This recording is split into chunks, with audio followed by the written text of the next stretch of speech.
Aktrisa Zarina Yo'ldosheva haqida muhim xabar tarqaldi. Shahzod Sultonov haqida gapirishni istamayman.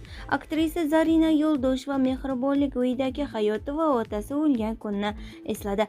Assalomu alaykum hurmatli tomoshabin, kanalimizga xush kelibsiz. Videorolikimiz ostida bir dona like hamda podpisatsiya tugmachasini bosib qo'yishni yodingizdan chiqarmang.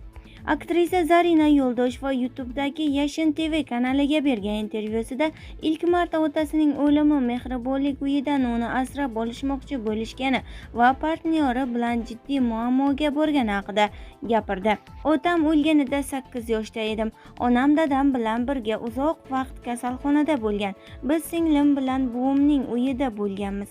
Bir kuni o'ynab yurganimda amakim kelib dadamning vafot etgani haqida aytib qoldi. Ammo u paytda vaziyatni to'liq his qilmaganman. Keyin otamning mayiti buvimning uyidan olib ketilayotganida dadam bilan xayrlashib olishimni aytishgan. O'shandagina dadamning qaytib kelmasligini his qilganman. Dadam bilan ketaman deb rosa xarxasha qilganman, ammo ammalarim ushlab qolishgan. Undan keyin 12 yoshimda onam ham og'ir kasallik sabab vafot etdi. 3 bolaga qarash qiyin bo'lgani uchun buvim mehribonlik uyiga topshirishga majbur bo'lgan.